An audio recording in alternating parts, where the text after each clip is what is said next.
Ah non, lâche la cuillère. Le principe, c'est que tu manges ce qu'il y a sur la cuillère et pas la cuillère. Au début de cette histoire, il y a nos personnages. Ça va? Je crois que je devrais avoir un psy. Il y a quelque chose qui est mort et qu'il faut ressusciter.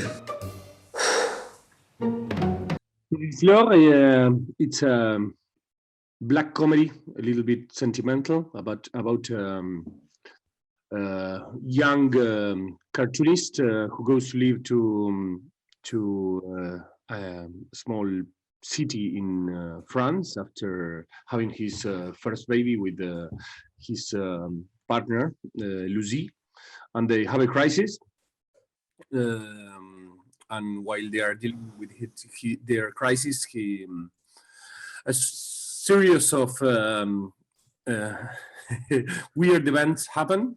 One of them is that he kills his neighbor, but his neighbor never dies. So while he deals with their couple, while they deal with their couple's crisis, well, he keeps killing his neighbor. So the film is a sort of a weird, surrealistic comedy in the tradition of the Argentinian fantastic, but it's also a love story. Well, the Petite Fleur is an adaptation of Pequeña Flor. That's a novel written by Yossi Abilio, who is an Argentinian writer that I liked a lot. And in the novel, the killings happened with this Eniveche tune. So it's something that it came with the novel, and I really liked it, and I thought it was a good experience with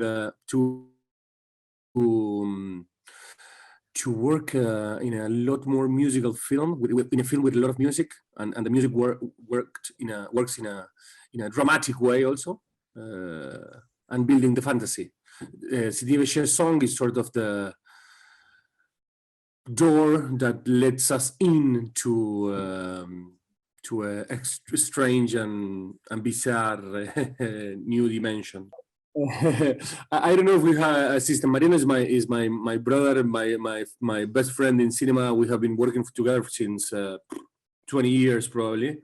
So we have an instant understanding and I think one of the things that we both enjoy the most is long scenes, long dialogues, and well, I have to say sophisticated dialogues, or at least long dialogues, whatever. But this the script, because the novel was so well written, we took it as a guide, and when we reached it, we went to the beach, to a house, and we stayed there for 5 days, and we just wrote, and the dialogues were like coming from because the novel is like a monologue interior. It's like an interior monologue, like the thoughts of the character. So all the dialogues need to be built.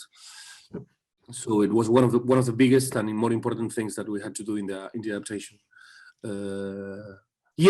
And we find this key that it's not in the novel also about the routine. When Melville talks about the routine, that I think it's a very beautiful and poetic idea, that it's also that condenses all the previous ideas in the film, and also gives I don't know if it's a solution, but maybe something that helps the couple to go back together. Au fait, je suppose que vous vous demandez qui je suis. Bonjour, j'habite dans la maison d'à côté. Ah, non mais dégasse. Alors, le quartier te plaît? Qu'est-ce que tu fais dans la vie? Pas de travail. Ah non, on dit travail. Travail. Travail. Travail. Travail. The character of Daniel was a little bit lost in translation in a city that he didn't know and that he didn't like really much. And the problems of communication with her and with everyone made him more and more into his head, in a way. So it was important to build his loneliness, in a way, and also to build while the film goes on, he starts to learn a little bit more and more because of his weird neighbor and because of the time passing, which is the cure of everything. and then, well, he starts to speak more, and they can finally communicate in a new way. I love Melville. I think he's one of the more amazing actors in the world. I have seen him since I'm in many films. I'm a fan of Raúl Ruiz and Melville. It's such an icon from avant-garde cinema in a way. And I met him once, and I thought beside being an amazing actor, he's a charming and such a nice guy. And well, yeah, I just wanted to work with him. I offered him the script, and luckily he's the kind of actor who wants to enjoy himself playing and took risks and take risks. So yeah, he got in the film, and he did something that it's amazing, and I'm super happy and super proud of what about his performance in my film. Ah, Sino, tu reviens de me voir un de ces jours, hein, José? À partir de ce jour, Je vais te faire goûter un vin d'ici. Et j'ai envie de le partager avec toi, mon copain. chaque jeudi, Moi, je vois que t'aimes la vie. chaque semaine, La perfection, c'est le jazz. Well, it's a black comedy, and it was something that we thought a lot, how to portray the killings because the film has a lot of killings. So and we wanted them to be killings and bloody, but also be funny because the film wanted to be a little bit like a not impressive, let's say, so we try to build all the killings in an old style way with a lot of prostheses and real effects, let's say, and not too much digital and like the blood. It's like a little bit gorish, and so we worked a lot with that to make them exaggerated enough or concrete enough so you can feel that this is cinema and this is a way of making fun, having fun also. Well, I'm Argentinian, no? It's the country with more psychoanalysis per capita in the world, I think. So even if I'm psychoanalyzed, I've been psychoanalyzed since I'm 10, 15 years old. So it's something that it's in our culture, and it's something that we like to have fun of also.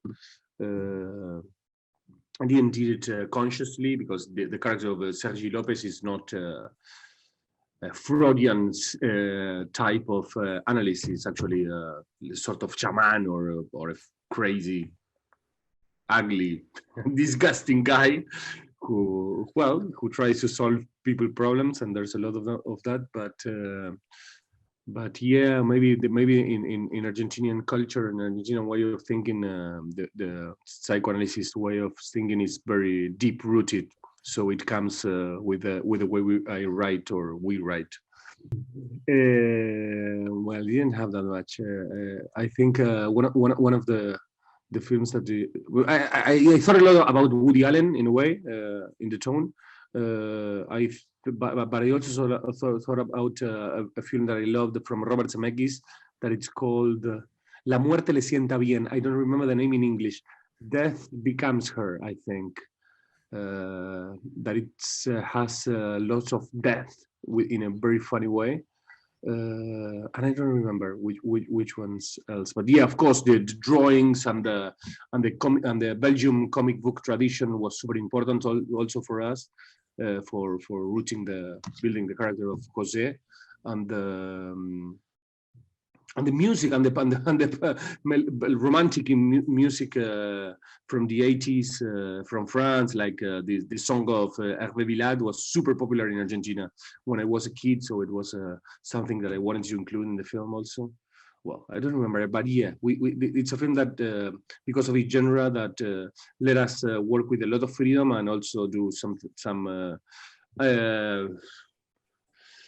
stuff that we just wanted to do it and put it in the film because we want it and no explanation. Comment je peux être sûre que t'es pas complètement fou? Est-ce que tu as déjà tué? une histoire de vie, de mort, et peu importe dans quel ordre. Complicado, hein.